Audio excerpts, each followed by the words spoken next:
Hello folks, this is Dom Flemons, and this is the podcast version of American Songster Radio, Season 4, I believe it's Episode 5 we're on now, and we're celebrating Black Music Month here on the show, and I'm here with my co-host, my lovely wife, Vania Kinard, and we're going to talk a little bit about the different Black Roots artists that we have on this month's show. Hey, well, it's so great to be back on the podcast version. Thanks everyone for listening. And yeah, today's episode is all about celebrating Black Music Month, which is June. And for this episode, we really wanted to hyper focus on the Black Roots music community, specifically some of our friends who we've gotten a chance to know over the years and hang out with, and Dom's gotten a chance to collaborate with many amazing artists all around the country. So yeah, I just wanted to dive right into it and talk about what was the Black Roots music community like before you really started playing music in 2005. Oh, I see. Well, when it came to Black Roots music, there were just singular individuals who usually were playing a lot of the music. I mean, there was Taj Mahal, of course, is one of the people that come to mind right at the beginning. Guy Davis and Eric Bibb, Corey Harris, Alvin Youngblood Hart, just a few different people that come to mind. And then, of course, in the blues field, there are a lot of people that are doing roots music, but with Guy and Taj and all of them, they always did a much more expansive version of Black folk music, and so I always thought about them. But it always felt like there was a gap between them and the music that came from the far distant past. People like Big Bill Brunsey or Leadbelly and people like that. So when I was first starting out into playing it, those were kind of my first people that I was gravitated toward. I remember the first time I heard something like Deep Blue Sea by Alvin Youngblood Hart, playing it on the banjo. That was something that really changed my whole outlook on everything. Nice. Well, for folks out there who don't know, I'm sure you already know this, but in case you don't, Dom is from Phoenix, Arizona, but we live in Chicago. But throughout the course of your life, you've lived in New York, DC, North Carolina, and you've gotten a chance to see the Black Roots music community grow all over the country. But was there a community in Phoenix that you were exposed to? And how did that exposure lead you to North Carolina and then eventually to DC and New York? Well, there wasn't a Black Roots music contingency, I would say. There was about myself and Sule Greg Wilson were the two people that were around in Phoenix at that time. And, when I first met Sule, who was a great mentor, and he was also part of Sankofa Strings, which was a group that preceded the Carolina Chocolate Drops. He and I spent a lot of time going through the archives and sharing music that each of us had found in our journeys, trying to learn more about the music and get deeper into it. And so, it's been interesting to see over a 20-year period where things have grown, especially because people now know that there can be a choice. Before there wasn't a choice. It was just, there was a lot of... Would you say it was more like a hobby? Well, like people weren't really playing music for their careers, they were just kind of doing it on the side at that point? No, it wasn't so much that, but it was that people just weren't aware that Black folk music was something that was important or should be something which should be set into the forefront. And because of that, people didn't realize that that was an option to be had. So when I went to the event, the Black Banjo Gathering in North Carolina, it still was sort of a new idea to see a black banjo player. And as I mentioned before, Taj Mahal and Guy Davis have always featured banjo on their records, but that wasn't the mainstream idea of what Black folk music should be. So there never was a moment where people ever thought there was an abundance of Black Roots musicians. And now there are a lot more people that are out there that are playing a variety of music than ever before. Well, would you say, with confidence, that you were really at the forefront of the Black roots music community. Like you're a part of the beginning of it. Because I know there's the Ebony Hillbillies, who you've told me about before, and they've had a very long career as well. But when the Chocolate Drops came onto the scene, was it just a few of you all doing this? Or would you say, like, truly hands down, you all were the first? Well, I think when it comes to the Carolina Chocolate Drops, we were definitely the very first of a brand new wave of people that were coming in. And the way that we came about it, and especially the way that the group was organized, it was supposed to be a multifaceted journey through the music. So I think in some ways we were the very first to present our music in a very broad, multifaceted, and academic sort of way, which I don't think was being done before that. And so that led us to be very unique, especially when we went to conferences and things like that. We were able to sort of transcend past the talking points of academics to show exciting music that came from a very deep historical root. And so that was something that we did in the group that was extremely unique. And so that led us to be, I think, the very first in that type of performance style that came out. And then also, especially the type of old-timey music we were playing, North Carolina string band music that was coming from the Black communities of North Carolina. That was something that was unique for that time, because a lot of the string band music was from the mountains and the white traditions. And so the fact that we were bringing in a little bit more of the mid-state Black string band traditions, that was something that made us unique as well.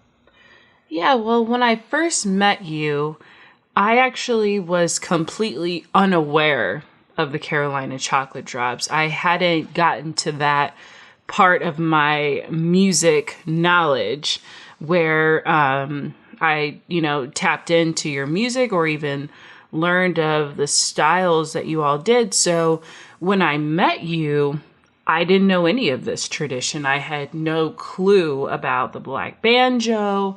I knew a little bit about, Black country music, but all of this still felt very new. And so you were the first person that really broke it down, like the stages of Black roots music in its like development and all the different stages. So from the beginning of, 1900s all the way down to like the folks who are popular now, I can truly and confidently say that you have always been at the pulse of what's happening in the Black roots music community. And you are just super aware of all the members that are involved. And I think that's really important, especially for this episode, as we're celebrating Black Music Month. It goes beyond just labeling Black music into one bubble, right? There's a lot of different styles and artists, and people are constantly blending and collaborating with each other. And I think that you've been amazing at being the bridge for all of these communities, big and small. Like you've collaborated with people as big as Kebmo, right? But then you also can sit right next to someone like Jerron Paxton and be able to join him in a jam session. And I think that's been really incredible to see. And then for me to also witness it in person, it's just incredible. Oh, yeah. Well, I've been in a very fortunate position to be able to be a person that was, one, very aware of a lot of early source recordings, and that's where I spent one half of my journey. But then also the other half of the journey came from me wanting to know who else is out there. I came in like 2005, in some ways was a very primitive era when it came to mass communication between people. This is a time before social media had really become a very standard part of our day-to-day life. And so for me, it was always a journey to see who else was involved, who else wanted to do this music, and then what did they want to do with the music as well. Because there was, there's one thing to just replicate the music, but then taking the music and the tradition to the next step, whatever that may be, that was always something that I was interested in doing. And everything from working with people like Ben Hunter, who I worked with on the Prospect Hill album, and there are other people that are out there as well. I guess Dante Pope, Dante who's currently Pope, playing with Old Crow Medicine Show. And Brian Farrow, I worked with him for quite a while. Now he's working with Gangsta Grass, doing a sort of a progressive version of string band music that goes into hip hop and bluegrass. So there's a little bit of that, and of course, Old Crow Medicine Show. They've always been a powerhouse, old timey string band with a little extra, rock feel, a little bit of extra edge to it. And so Dante's joined up with them. Mm-hmm. Well, now that I'm thinking about it, I feel like the Black Roots music community is almost like a vein, running through the body, where it's just constantly pumping and fueling energy back into itself. Sure.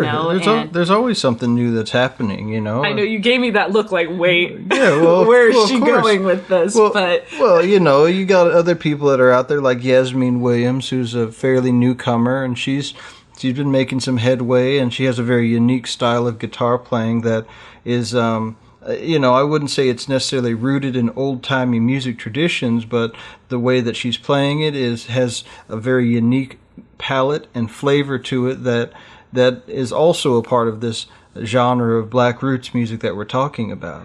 Well, I'm glad you brought up her because, she's also on this episode and we're playing one of her songs to celebrate Black Music Month.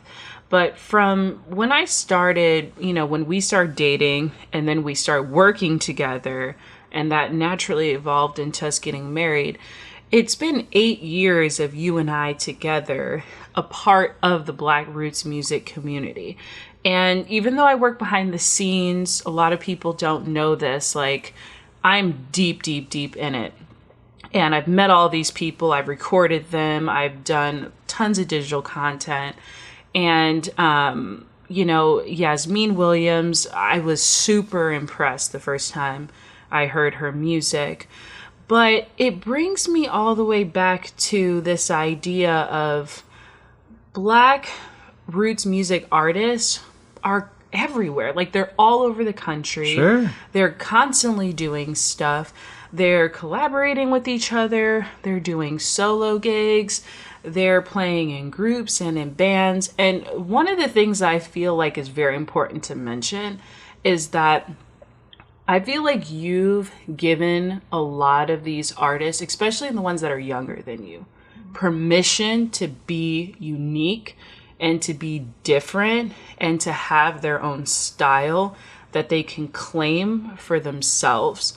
Because you started off in a successful group that didn't work out for you in the way that you wanted to. And so you decided like, hey, I need my own independent voice to go out there and create all of these beautiful aspirations musically. And I can see that a lot of the artists now are doing what you did when you left the Carolina Chocolate Drops. They're seeing like, hey, I can be my own independent act. I don't need to necessarily be in a group to thrive, but my own ideas are enough to worthy its own career, which I think is important. Well, sure. Well, one of the things that people tend to forget, because of course the audience can only think about this so much compared to the act, the Carolina Chocolate Drops in many ways was sort of a happy accident. It was 3 separate acts that came together to become a collective group. And so we were never truly like a band, but we were like a collective of 3 people, then 4 people as we went along. And so we all had our own individual ideas. And one of the things in organizing that group that I did was I made it so that everybody's individual personality and persona could be presented to the foreground of the group itself. And so that's something that was partially because I believe in that myself, for everybody to thrive in any collaboration. But then also, I also kept it because for myself, having always been a solo performer, I continued to keep my solo performance and my solo persona in place for the whole time. And so I'm always all about people going out there, doing it on their own. You know, in many ways as a solo performer, it's a lot easier to be able to maneuver a lot of different types of material because you're not weighed down or bogged down by a collective experience. You know, when you're in a band, everybody has to have their opinion, and it has to be sort of a democratic situation, or it has to be a dictatorship, you know, either one way or the other. Right. Either one person's idea wins or everybody has to be on the same page. And I get where you're coming from with that. And after you left the group in 2013 and started your solo career in 2014, up until now, you have changed. Let me just say that. Your music style has changed. Your collaborations have exploded and grown. Your projects are very diverse, but they all make sense for what you do, and they all fall under the American Songster umbrella. And the roots music community has also changed. There are new players in the field, and folks that have just been there, I can truly say have stood the test of time. And you know, one of the artists that's on this episode that I actually decided to put first is my dearest, lovely friend who actually I'm related to. I'm so proud to say this, is Valerie June. And, you know, she's incredible. We actually have known each other for a very long time. My best friend, Jasmine Sweet, she's also an influencer in Nashville. Her and I were in a school program together in Washington, D.C., and I got to know her and her family, and then, and Valerie. So, you know, when Valerie came to D.C., she was like, "Hey, Vania, do you want to go to a show at the Kennedy Center?" And after that show, that's where I met you, and you two had known each other before, right? Yeah, I've even interviewed her on the first season of American Songster Radio as well. So it's, Valerie and I go back quite a little bit of the ways. And of course, we had to include her on the playlist because she has also been one of those forces that's been out there expanding the definition of what Black Roots music can be. And so, you know, she's always great, always a wonderful performer and songwriter, and has always had a great place in my heart, you know. Well, she's family. Let's just say it. Valerie June is family. So we had to make sure that we included her on this. And then also, you know, someone who really impressed me, you know, we talked a little bit about Yasmin Williams, but it's actually Trey Wellington. Shout out to Trey out there in North Carolina. Yeah, Trey Wellington, a wonderful young banjo player from North Carolina who's has a really wonderful three-finger style of bluegrass banjo picking, and he has his new record called Black Banjo that he just put out recently, and yeah, he was great. Recently had him on at a program I put together for the IBMA, International Bluegrass Music Association.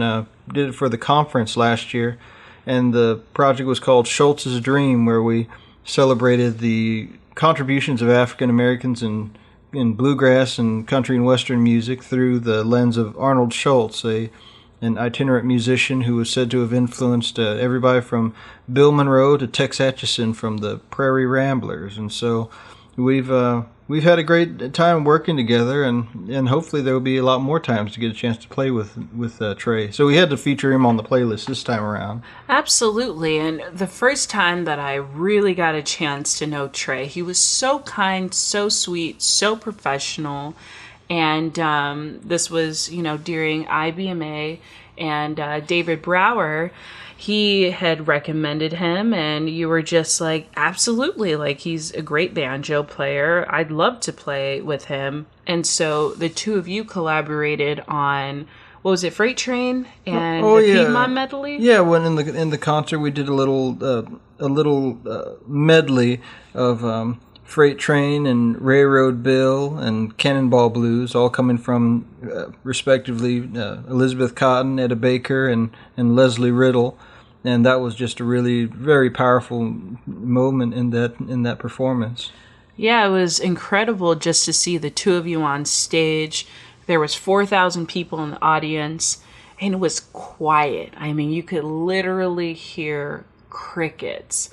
And then the two of you came out and started playing together, and it took you into another world. Like, close your eyes, imagine this, and I felt like it was just a perfect moment on stage. And then after you were done, like, the crowd was roaring, the applause was huge, everyone was just like boom, mind blown, and Trey knocked it out, you killed it, and the two of you were like a perfect pair, if I have to say. Well, that's one of the things that's been always so important about Black Roots music, especially after having read so much about a lot of these players. One of the things that always set them apart was that they were so good that people just couldn't help but mention that there was a quality of music that was being presented on stage or in a casual situation if we're talking about more historical musicians.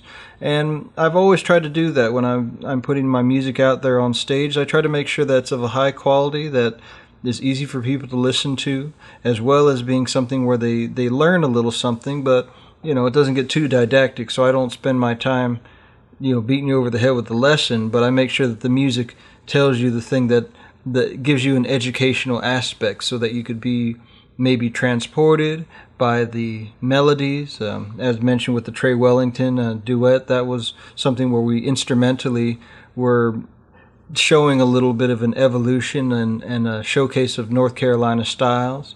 But you can also have things where the lyrics can tell you a little something. And even Schultz's Dream, the title cut that we ended up playing was a song I wrote, Schultz's Dream, talking about Arnold Schultz and his story. Mm-hmm. Well, another artist that I've really been digging into is actually someone who I kind of have a funny story about this, because I actually met him through Valerie June. So Valerie invited me to a Tiny Desk concert many years ago, before I even met you, in Washington, D.C. And then this is when they announced like the winner of the Tiny Desk concert. And it was Fantastic Negrito. So afterwards, we Valerie and I and Fantastic Negrito and some of the producers over at NPR, we all had a really nice, beautiful dinner, and I got to know Fantastic Negrito. And then after that, it was we never communicated ever again. Until the Grammys, when you got nominated for a Grammy for Black Cowboys. You and him did a Folk Alliance, was it a showcase or it was a Folk Alliance event over in LA. And I met him again for the first time. This must have been, 5 or 6 years later. He literally had no idea who I was, but you knew him. Yeah. So, and then you have your own funny story about that moment. Well, we did that event over in LA, and then I had another event that came up later on, which was a wonderful program called Soundtrack of America, which was produced by Quincy Jones and Steve McQueen. And like I do with everybody, I gave him my business card, and he called me up again randomly, maybe a year or so down the road, and he said, "Hey, I've been looking at your business card on my bedstand, and I want to know if you want to do some tracks together." So he was sleeping right next to you where your business card was on his nightstand. That's so classic. And so we decided to do a little bit of collaborating together, and so that ended up being really beautiful working on his album. White Jesus, Black Problems, and that was also a sort of a great event. But the story of music, it always takes you in all these different directions, and that's one of the things that's always drawn me to roots music of all sorts of all types, because you just never can tell. You never can tell where you're going to end up going and who are the people you're going to meet. And with Black Roots music, it's been amazing to see that with each year, the palette expands farther and farther and farther, where some people are playing straight traditional and other people are playing ultra progressive music, and that's a beautiful thing that I've always tried to keep a very open mind about it. So I'm always pleased to see who comes up now and who comes out of the woodwork. Yeah, well, another group that has been fresh on the scene, has been getting a bunch of Grammys actually recently, is Ranky Tanky. And how did that collaboration meet? Because I'm trying to imagine how you met them, but for some reason I can't remember how it all got together. I think we just ended up having a gig together at one point, and just there, when we got together. No, now I remember. We were at the backstage at the Freight and Salvage, and in Berkeley, and we happened to have a moment where we all got together for a minute backstage, and it was just really a nice vibes between everybody, and then we had a gig that we ended up doing maybe a couple months down the road, and we actually connected over a song I used to sing with the Chocolate Drops, a song called Read 'em John. And Ranky Tanky does a lot of gullah music where it's combined with sort of rock and jazz fusion. And so we ended up doing a version of Read 'em John on stage, and also a great version of Kumbaya, which was pretty powerful. And that's just another moment where, as people that are interested in spreading the wealth of music, of knowledge, and of folk culture, we were drawn to each other to figure out a way to bring both of our parts of the story together so that we could create something that the audience could enjoy. Well, that's incredible, and I really love the fact that you're able to blend your styles with them. And they're actually on the new Birthright compilation that you wrote an essay for. Oh yes, with Craft Recordings. That was an album called Birthright, a Black Roots Music Compendium, and that came out on Craft Recordings. And that was a wonderful project that I got invited to be a part of to write an essay.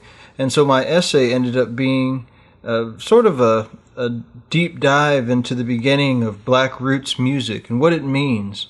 Because one of the things that people don't realize is that Black Roots music as a recorded genre first began when you had, white scholars taking their recording machines out into the field and recording people that were not trained professionals. Because, of course, there were trained professionals like the Fisk Jubilee singers, and also some of the not so much minstrel performers, but they were called up-to-date performers that performed ragtime melodies. And these were two types of music that were written down in Euroclassical style. And so these early field recordings made by early scholars like Howard Odum, and then later on people like John Lomax, these were the very first time you had a person taking down the music in its most natural form.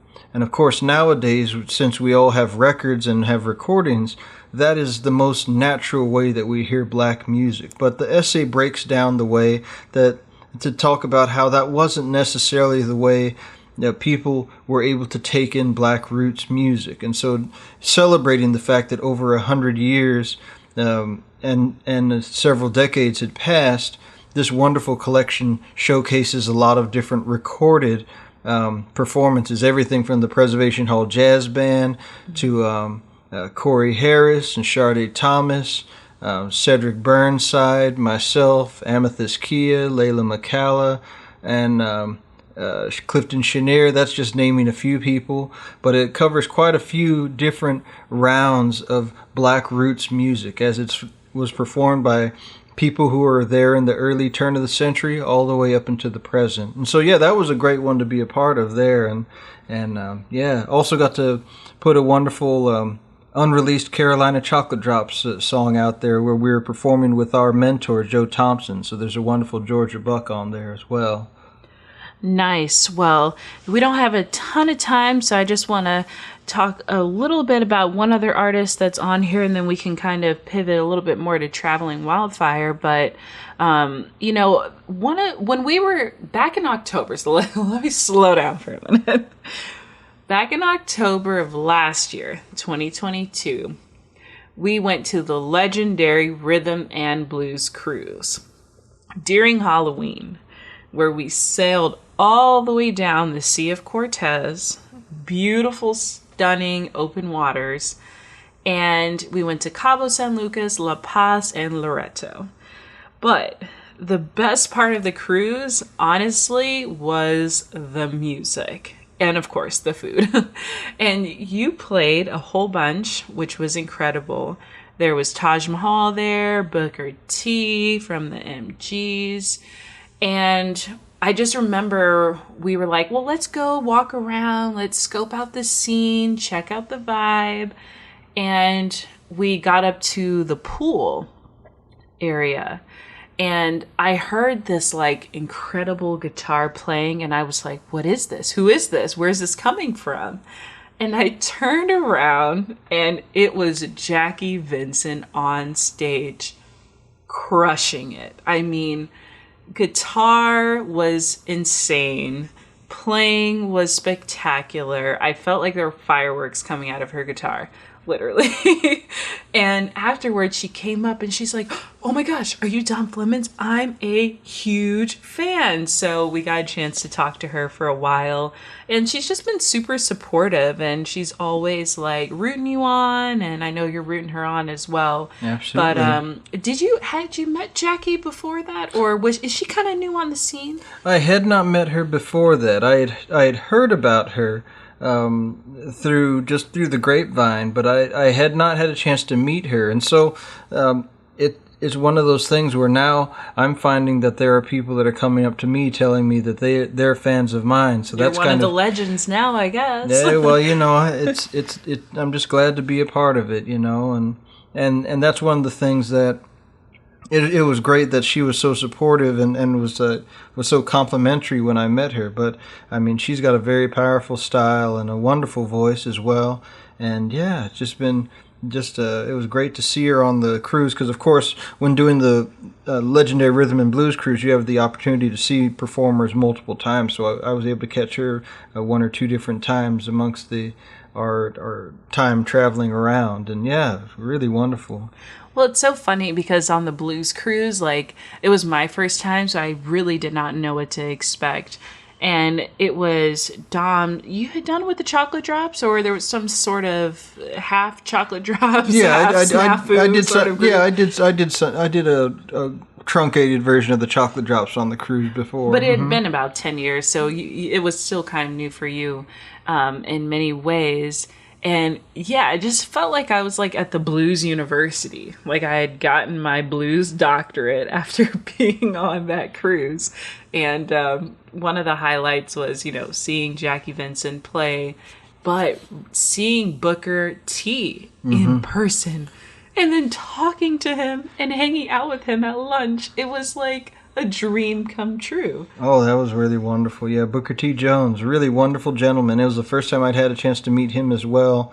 I've been in such awe of his work for so long, and yeah, he was great, and it was great to spend a little time talking to him about traveling with children. We had our little one with us, and so the two of them, they were talking about how they used to take their, I believe, 6 kids around touring with them. And so it was really something to just kind of just talk about talking shop on traveling around with your family, keeping it going. Yeah, well, it was so special because our daughter Cheyenne, who's 5 now, but she was 4 then, she was the only person and the only child under the age of 18 on the entire ship. So she was a celebrity. Like, everyone was like, oh my God, there is the child. Like, just no one brought their kids. So I felt kind of bad. But everyone just loves seeing Cheyenne, and she actually, Big Lou, who's Big Lou Johnson. Yeah, Big Lou Johnson, blues DJ, right? Blues radio DJ. Yeah. Based out of Chicago. He saw Cheyenne. He was like, wait a second, she needs a blues name.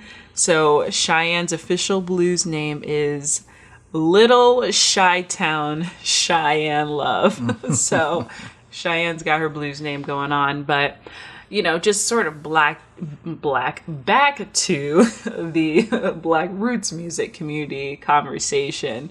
We've had a chance to kind of share with you all some of the artists that are friends, who we love, and who have inspired us, and who we've gotten a chance to know.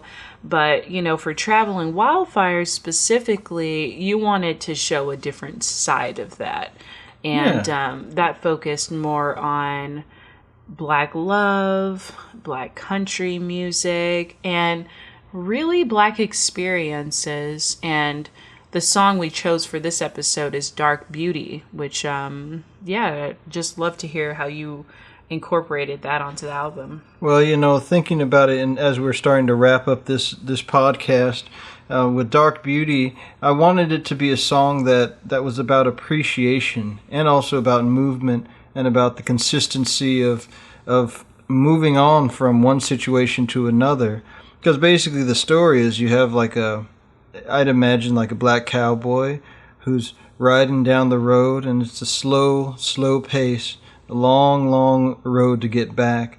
And then he comes back to his woman, and he eventually has to go back out on the road again, and she says, do you have to go today? Can't it wait till tomorrow? Which is a not uncommon thing that happens, and so with that, it was sort of I wanted to kind of bring that idea of Black love and Black roots out into the forefront, just because it's such a powerful sentiment that I haven't really seen it. Played out in the way that I did it on this song very often. It's usually, a love song like, you love me, I love you, or, we're breaking up, There's usually just either just one side or the other. But I wanted to kind of create a space where you could have this sort of more imagination. More imagination, more of like a tending to the home fires, a very passionate type of love, Is it about me? No, okay. It is, of course. Oh, well, I love that song, and it's funny because the guitar on there is actually a guitar that I made Dom buy. Yeah. Yeah. I know for all the folks out there, they're like, wait a second, Dom's wife made him buy a guitar? Yes, folks, I did. Yeah, the 1967 Hofner violin-bodied 6-string guitar. It's a great joy and a prize in the collection, just like Vania's a prize to me. Oh, well, it's funny because, so I'm originally from California, born in LA, grew up in Southern California in San Diego, and lived on an island in Guam. So the majority of my life was island music, surf music. I come from a surfing family. And so I was like, Dom, can you make a song that's got some surf swag? And he was like, oh yeah, that's my bread and butter. And so folks out there, Dom loves surf music, being from, the Southwest and spending time in California. Dom likes surf swag. So I love that beginning part of Dark Beauty, how it's got that that extra mellow surfy vibe, Yeah, well, the least I can do when I have such inspiration next to me. Yeah, well, you kind of blend the Black country, Black cowboys, West Coast, all of those into the new album, the new song, and just showing that there's an edgier side to you. I think that's really important. Well, yeah, absolutely, and and as we end out this segment on the podcast for American Songster Radio, I just want to thank everybody for listening, and that's what it's all about. It's trying to trying to show a new side to what can be roots music and what is roots music, and so I feel like pretty good about the sort of things I've been able to put out there for Black roots music, and I'm so glad to continue to see the community of Black roots music expanding outward and expanding into new people, even past just people that I know, because at one point I could count everybody I knew on one hand, and I knew everybody personally, but now I'm seeing that so many more people are making their way out of the woodwork. It's just a wonderful thing to see. Nice. Well, I think on that note, we should go ahead and call it a night, and we will look forward to talking more on the next episode. And thanks everyone for listening to the American Songster Radio podcast. See you next time.